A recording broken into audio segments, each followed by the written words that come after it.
Di balik semua keajaiban. Ini banyak gereja Tuhan tuh, I don't know why gitu saudaraku.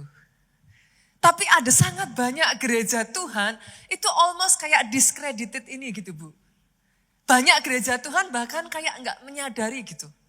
Tokoh utama di balik semua keajaiban. Namanya Roh Kudus. Bahkan sejak awal penciptaan. Kalau saudara baca di Kejadian 2, yuk kita buka ya. Kejadian 2 ayatnya yang ke-7 saya bacakan buat saudara. Ketika itulah Tuhan Allah membentuk manusia itu dari debu tanah dan menghembuskan nafas hidup ke dalam hidungnya. Demikianlah manusia itu menjadi makhluk yang hidup.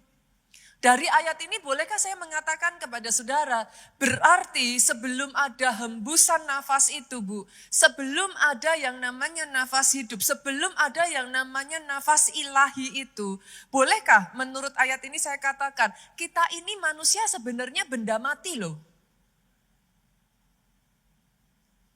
Betul? Tua muda, besar kecil, kaya miskin, gak peduli Pak. Tapi setujukah saudara dengan saya, saudara dan saya diciptakan dari debu dan tanah. So exactly sebenarnya kita ini benda mati.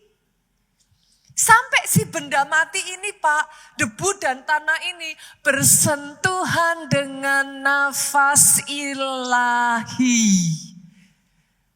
And then suddenly, yang tadinya no life, gak ada kehidupan. Suddenly, tiba-tiba muncullah pergerakan, muncullah kehidupan.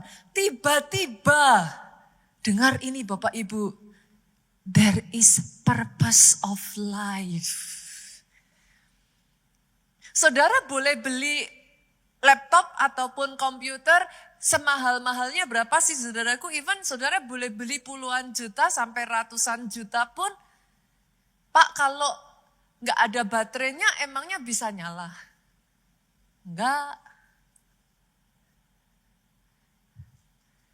Demikian juga dengan engkau dan saya.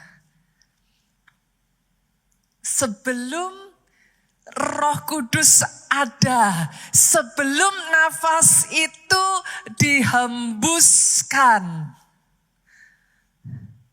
Kita ini benda mati Bapak Ibu.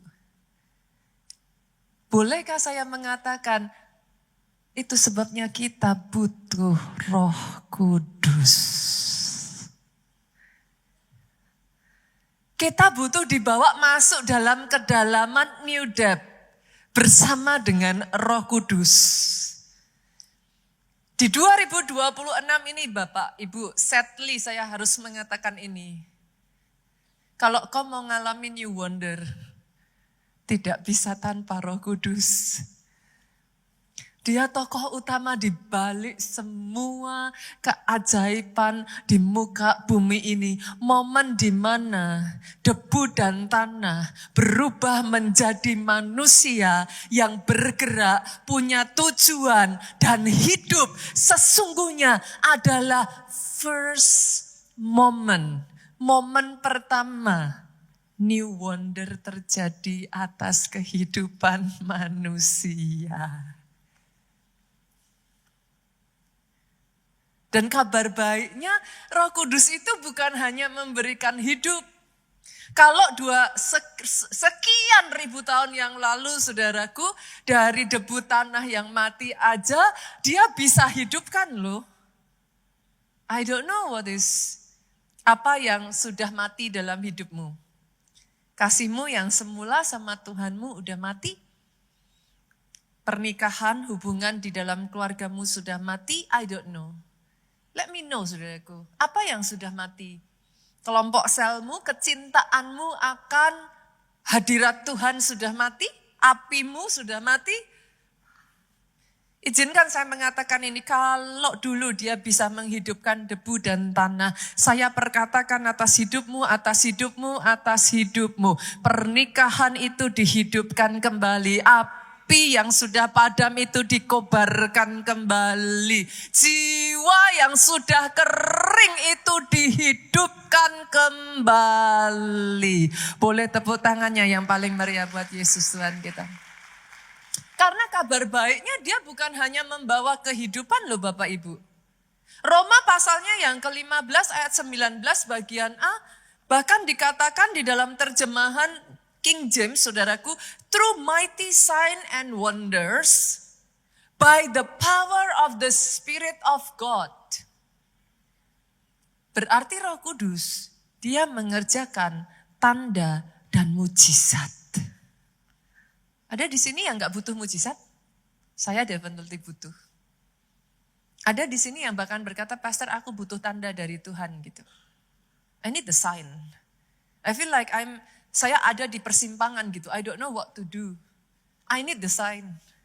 If that is you, what you need is the Holy Spirit.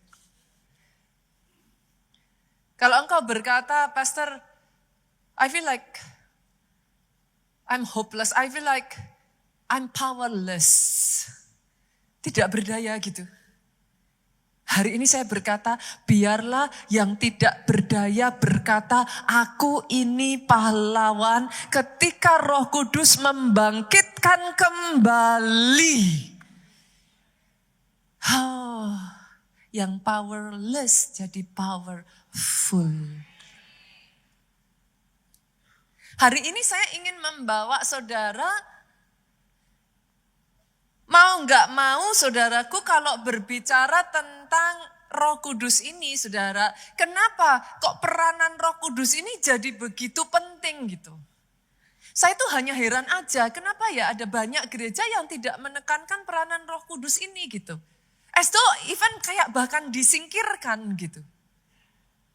Padahal tahukah saudara, Yesus sendiri ngomong, kita buka ya, Yohanes pasalnya yang ke-7 ayatnya yang ke-38 sampai 39, Yesus itu ngomong barang siapa percaya kepadaku seperti yang dikatakan oleh kitab suci. Boleh enggak saya tanya dulu, ada enggak di sini yang percaya kepada Yesus? Percaya bahwa dia Yesus Tuhan dan Juru Selamat? Boleh lambaikan tangan saudara? Oke, senggol kiri kanan katakan berarti ayat ini untuk engkau. Benar ya? Ayat ini ngomong barang siapa percaya kepadaku, kepada Yesus. Kalau saudara angkat tangan, ya berarti ayat ini for you. Apa yang terjadi kepada orang yang percaya kepada Yesus? Apa yang terjadi di momen di mana kau terima Yesus sebagai Tuhan dan Juru Selamat? Kita lanjutkan Bapak Ibu. Dari dalam hatinya mengalir aliran-aliran air hidup. Apakah aliran-aliran air hidup itu Yesus? Ayat 39 dong. 23. Yang dimaksudkannya itu ialah Roh yang akan diterima oleh mereka yang percaya kepadanya. Roh Kudus bukan miliknya pendeta. Yang sepakat katakan amin. Roh Kudus bukan hanya miliknya para rasul. Ada sebagian pengajaran yang mengatakan ya yang bisa mengerjakan ya hanya para rasul aja. Ya hanya Yesus aja. Sekali lagi bolehkah saya bertanya, berapa banyak di sini yang percaya Yesus itu Tuhan? Di dalam dirimu mengalir aliran air hidup, yaitu Roh Kudus. Roh Kudus milik semua orang yang percaya kepada Yesus. Bukan hanya milik pendeta, bukan hanya milik rasul, bukan hanya milik pelayan Tuhan. Kalau engkau percaya dia Yesus Tuhan, dia juru selamatmu, dari dalam hatimu mengalir aliran-aliran air hidup. Ketika dia mengalir, Berapa banyak di SD dan SMP atau bahkan SMA belajar apa salah satu karakteristik dari liquid? Apa? Dia akan mengalir. Dia mengalir kemana? Dia akan mengisi setiap kekosongan. Ada di sini yang hatimu kosong? Entah nggak tahu gimana rasanya kayak hidup itu kosong, tidak punya purpose of life, tidak punya gairah di dalam kehidupan. Itulah pekerjaan Roh Kudus Bapak Ibu. He will fill you up. In fact hari ini ya saudaraku, firman Tuhan itu is calling you. Yuk dive deeper. Masuk di kedalaman yang engkau tidak pernah alami sebelumnya. Kenapa? Semakin dalam, semakin deres airnya. Apa kaitannya dengan New Wonder kalau gitu, Pastor? Ayat Rema di Januari, Yesaya 43 ayat 19 masih ingat? Kita baca yuk, boleh ya? Lihat, aku hendak membuat sesuatu yang baru, yang sekarang sudah tumbuh. Belumkah kamu mengetahuinya? Ya, aku hendak membuat jalan di padang gurun dan sungai-sungai di padang belantara.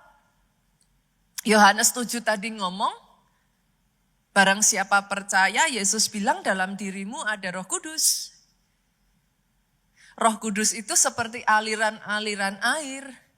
Makin lama makin deras menjadi seperti sungai. Yesaya 43 ngomongnya, aku akan membuat sungai di padang belantara, di tempat yang kering, di tempat yang ditinggalkan.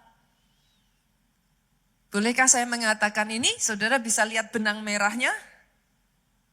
Di mana ada kehausan dan kelaparan, di mana ada tempat yang kering, Roh Kudus akan mengalir di sana. Roh Kudus akan mengisi dan menghidupkan kembali.